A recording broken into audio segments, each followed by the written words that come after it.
All right, guys. Well, I been running for about 4 hours now, and it's 100 degrees outside. It is currently 5:56 p.m. this afternoon.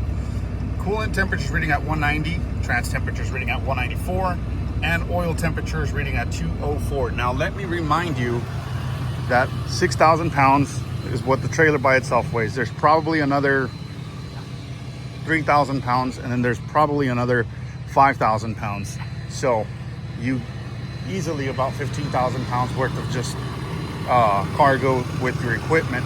And this is exactly what I'm trying to emphasize to you guys. So when you're done for the day, park your equipment. Do not turn off your truck after a hot day like this. Again, 100 degrees, pulling just around 15,000 pounds, including its own weight. And I got the heater full blast. You can't really hear it, but I got the heater on high. I got the windows down, and I'm gonna showcase this to you guys. So this is all I do. Just pop the hood and away I go.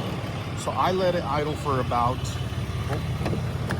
we'll come back here in about 15 minutes. It's 5:57, so I'll check in with you guys here in about 15 minutes so you guys get to see, actually before I even come back, read the temperatures right there, guys. As you guys can see, a 201 on oil, 190 on trans. Just popping the hood already just made a significant difference. That's what I'm trying to showcase to you guys. This is how you make your trucks last forever. You allow them, after a long, hard day, to allow the fluids to pull the heat out of the engine bay, and then allow the engine to cycle out the heat from the fluids. Because if you turn it off right then and there, you're literally just stop cycling all the fluid from cycling in the temperatures, and therefore it's just gonna stay right where it's at, and it's gonna even boil even more. So anyways, let me check in with you guys here in about 15 minutes, and I'll showcase the temperatures as to what how much they've gone down significantly. All right, guys, it's been about 10 minutes. Well, actually over 10 minutes. Technically, it's been about 15 minutes since I actually got home and parked. But here's the update. So don't mind the coolant light. It's the stupid sensor. I got to get that repaired, but I have to change the entire reservoir out. So anyways, here it is, 6:06.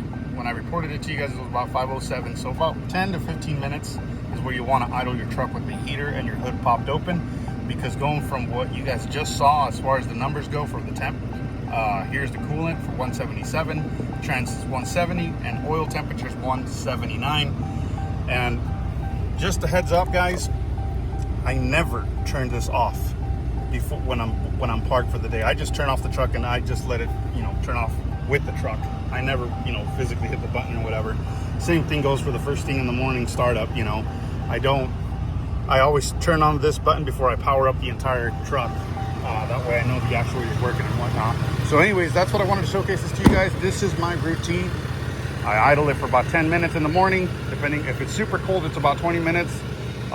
If I'm done for the day, it's 100 degrees and the truck's been working day in and day out, then I idle it for about 10, 15, sometimes again 20 minutes, depending on how hot it is and all that stuff. So if you want to preserve your truck, make it last long, cycle your oil 5,000 miles, and yeah, just idle your truck down, let it cool down, and there's just a lot of benefit to it. I know it sucks to idle, especially if you're running a DEF system.